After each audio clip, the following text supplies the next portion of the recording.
말씀 같이 보십니다. 말씀은 창세기 12장 4절에서 9절 말씀입니다. 창세기 12장 4절에서 9절 말씀 같이 합독하십니다. 창세기 12장 4절 말씀. 이에 아브라함이 여호와의 말씀을 따라 갔고 롯도 그와 함께 갔으며 아브라함이 하란을 떠날 때에 75세였더라. 아브라함이 그의 아내 사레와 조카 롯과 함께 하란에서 모은 모든 소유와 얻은 사람들을 이끌고 가나안 땅으로 가려고 떠나서 마침내 가나안 땅에 들어갔더라. 아브라함이 그 땅을 지나 세겜 땅 모래 상수리 나무에 이르니 그때 가나안 사람이 그 땅에 거주하였더라. 여호와께서 아브라함에게 나타나 이르시되 내가 이 땅을 내 자손에게 주리라 하신지라. 자기에게 나타나신 여호와께 그가 그곳에서 제단을 쌓고 거기서 베델 동쪽 산으로 옮겨 장막을 치니 서쪽은 베델이요 동쪽은 아이라. 그가 그곳에서 여호와께 제단을 쌓고 여호와의 이름을 부르더니 점점 남방으로 옮겨갔더라. 아멘. 이한표 목사님 1000번째 오르셨습니다. 김길자 사모님 1000번째 오르셨습니다. 강명신 전도사 감사금 올렸습니다. 기도 올리겠습니다. 말씀 한마디로 우주 만물을 창조하신 전능하신 하나님께 찬송과 경배와 영광을 올려드립니다. 우리의 모든 허물과 죄를 용서하신 주님, 이제 그 십자가 사랑 늘 감사하며 나가는 걸음걸음 되어지게 인도해 주옵소서. 귀한 예물 주 앞에 바쳤나이다. 자신의 몸을 제물 삼아 이렇게 나왔나이다.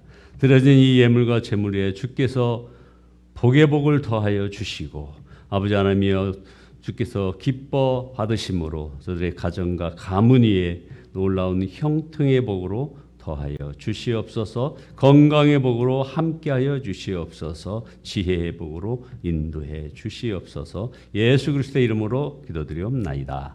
아멘. 함께 인사 나누십니다. 당신은 복의 근원입니다. 창세기 12장을 쭉 말씀 올리고 있습니다. 아브라함의 하나님과 함께하는 여정을 소개해 올리고 있습니다. 오늘 제목은 갈 바를 알지 못하고 가는 믿음이라는 제목으로 말씀을 올리겠습니다. 세상 사람들이 가는 길과 믿는 이들이 가는 길이 같을 수가 없습니다. 세상 사람들이 아무리 스펙을 많이 쌓아도 하나님의 사람들은 하나님만이 만드시는 그 유일한 스토리, 이야기가 있습니다. 하나님은 지금 아브라함에게 그리고 저와 여러분에게 그 일을 하시겠다는 겁니다. 하나님과 동행하는 이야기, 하나님께서 함께 하셔서 빚으시는 작품을 만드시겠다는 겁니다. 그렇기 때문에 내가 어디로 가야 할지는 이건 내 소관이 아니라 하나님 소관입니다. 그래서 내 길 오직 그가 아시나니, 이것이 갈 바를 알지 못하지만 나아가는 그런 믿음의 삶인 것이죠. 복이 된 자의 삶은 하나님이 친히 인도하신다는 겁니다. 이것을 말씀하신 하나님을 믿는 자는 내 삶이 어떠해야 한다는 그런 권리마저 내려놓는 겁니다. 내가 내 삶의 전문가가 아니라 그분이 나를 지으신 분이시요 나의 이야기의 원작자이시기 때문에 그렇습니다. 그래서 이와 관련해서 예수님께서 바로 이 점에 대해서 정말 여러 차례 중점적으로 강조하시면서 말씀하신 말씀은 뭐냐? 나를 따라오려거든 내 자신을 부인하라는 것입니다. 다른 말로 말하면 내가 너의 이야기의 원작자이니 너가 내 인생의 작가가 되려는 시도를 내려놓으라, 이 말입니다. 마가복음 8장 35절에서 이렇게 말씀하셨죠. 누구든지 자기 목숨을 구원하고자 하면 잃을 것이요 누구든지 나와 복음을 위하여 자기 목숨을 잃으면 구원하리라. 여기서 이 자기 목숨은 어떤 사람의 생명 이걸 뜻하지만 자기 목숨, 즉 나의 삶, 즉 마땅히 나의 삶은 이러저러해야 한다고 내가 생각하는 삶을 의미하기도 합니다. 내 인생은 이렇게 해야 돼. 내 삶은 이렇게 흘러가야 해. 라고 하는 자신이 구상한 그 삶, 그것을 포기하고 부인하지 않으면 그 사람은 예수님을 따를 수 없다라는 것입니다. 그러나 그것을 포기하고 떠날 때 비로소 나의 삶이 아니라 하나님이 예비하시고 디자인하신 그 삶, 복된 삶을 살게 된다는 뜻입니다. 자, 그러면 어떻게 이런 일이 가능할까요? 절대로 우리 스스로는 그게 불가능합니다. 그런데 히브리서 말씀은 창세기 12장 4절에서 오늘 본문에서 말씀한 이 아브라함이 말씀을 따라 갈 수 있었던 비결, 이것을 보충해서 설명해 주고 있습니다. 그것은 믿음이라는 겁니다. 히브리서 11장 8절에 믿음으로 아브라함은 부르심을 받을 때에 순종하여 장래 유업으로 받을 땅에 나아갈새 갈 바를 알지 못하고 나아갔으며, 믿음으로 아브라함은 부르심을 받았을 때 순종하여 갈 바를 알지 못하고 나아갔다는 겁니다. 그렇다면 이 말은 아브라함은 본래 믿음이 있었다는 뜻입니까? 성경은 믿음은 우리 안에 있는 것이 아니라 선물이라고 했습니다. 에베소서 2장 8절에 보면 너희는 그 은혜로 인하여 믿음으로 말미암아 구원을 받았으니 이것은 너희에게서 난 것이 아니요 하나님의 선물이라. 은혜도 믿음도 모두 하나님의 작품입니다. 이 믿음이 어떻게 주어지는가? 이 믿음이 주어지는 통로가 있습니다. 바로 말씀을 들음에서 온다는 것이죠. 그래서 로마서 10장 17절에 보면 그러므로 믿음은 들음에서 나며 들음은 그리스도의 말씀으로 말미암았느니라. 결국 말씀을 들을 때 아브라함이 갈 바를 알지 못하고 나아가는 그런 믿음이 생긴다는 것입니다. 아브라함은 말씀을 들을 때 은혜로 그의 믿음의 선물이 주어졌고 그 약속의 말씀과 부르심에 이제 아브라함은 믿음으로 반응을 하게 된 것입니다. 이것을 하나님 측면에서 보자면 하나님이 아브라함을 믿어지도록 설득하신 것이죠. 그러니까 아브라함이 처음부터 믿음이 좋았거나 신실한 것이 아닙니다. 창세기 12장 이후의 말씀을 계속 보십시오. 아브라함은 참 불안하고 믿음이 약한 사람입니다. 포기를 하겠다고 한 것이 한두 번이 아닙니다. 이게 우리 믿음의 조상 아브라함의 현주소였어요. 그런데 그때마다 하나님이 무엇을 하시죠? 아브라함을 설득하십니다. 그에게 말씀하십니다. 그러므로 우리는 믿음을 이렇게 정의할 수 있을 거예요. 믿음은 하나님의 설득이다.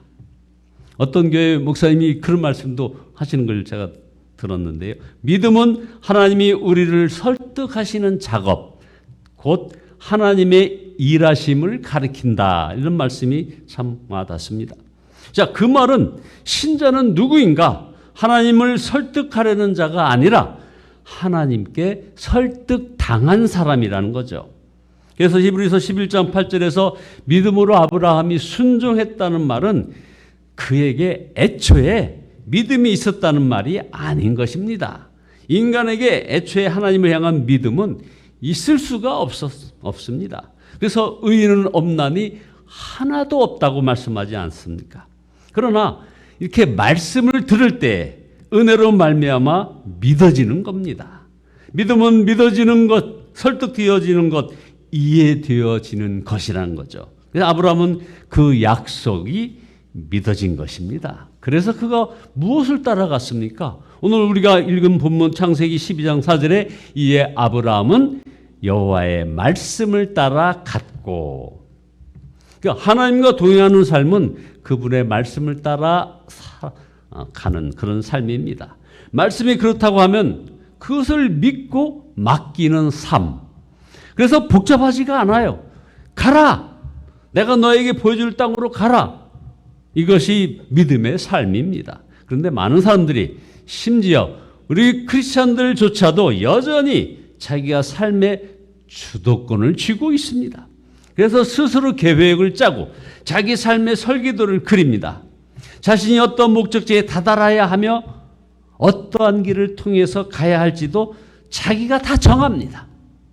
그리고 나서 하나님께 도와달라는 겁니다. 성경은 이러한 삶이 바로 모래 위에 지은 집이라고 말씀합니다. 철저하게 계획하고 준비하고 자기 개발을 통해 성실히 일하면 열매가 맺히는 그런 성과가 당연히 있습니다. 그것이 뿌린 대로 거두는 세상의 기초 원리입니다. 모래 위에 지은 집도 겉으로 보기에는 정말 화려하고 크게 멋지게 지어질 수 있습니다. 사회적으로 성공하고 부유하며 그리고 세상에 나름대로 기여할 수 있습니다. 그러나 바로 그날이 오면 그게 다 무너져 내립니다. 왜 그럴까요? 예수 그리스도와 그 말씀이라는 반석 위에 지어지지 않았기 때문입니다. 마태복음 7장 26절에 나의 이 말을 듣고 행하지 아니하는 자는 그 집을 모래 위에 지은 어리석은 사람 같으니 비가 내리고 창수가 나고 바람이 불어 그 집에 부딪힘에 무너져 그 무너짐이 심하니라. 반면에 겉으로 보기에는 뭔가 좀 어설프고 뭔가 좀 대책이 없어 보이는 그런 삶 같아 보여요. 그러나 말씀에 순종하는 삶을 살아갑니다. 섬기고 사랑하고 용서하고 기도하고 그리고 베풀고 그 사람의 인생은 반석 위에 지은 집입니다. 여러분, 인생길을 돌아보면 아무것도 없는 것 같으나 실은 든든한 반석 위에 집을 지어 비가 오고 바람이 불어도 무너지지 아니합니다. 이것이 갈 바를 알지 못하지만 믿음으로 주님과 동행하는 사람의 그런 삶입니다. 우리 인생의 기초와 설계도는 모두 그분이 갖고 계십니다. 그리고 그분만이 우리의 삶을 인도하실 수 있습니다. 그러므로 우리의 계획을 빨리 포기하면 할수록 하나님께서 우리를 위해 디자인하신 그 계획을 따라 살아가는 그 기쁨을 누리게 되는 것입니다. 그렇게 주님과 함께 이제 말씀 따라 가다 보면 어디에 도착합니까?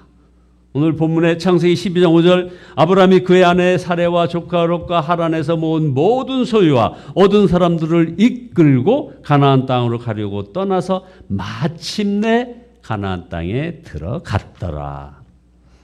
마침내 가나안 땅에 들어가는 겁니다. 여기서 이 마침내 이 표현에 주목하시기 바랍니다.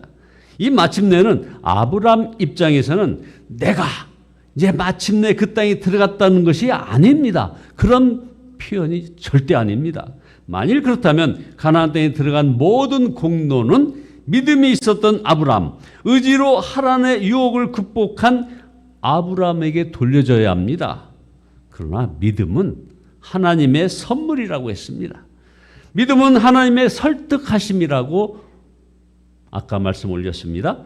이 관점에서 보면 이 마침내라는 이 표현은 하나님의 표현입니다. 아, 마침내 아브라함이 나를 따라서 이 땅에 왔구나.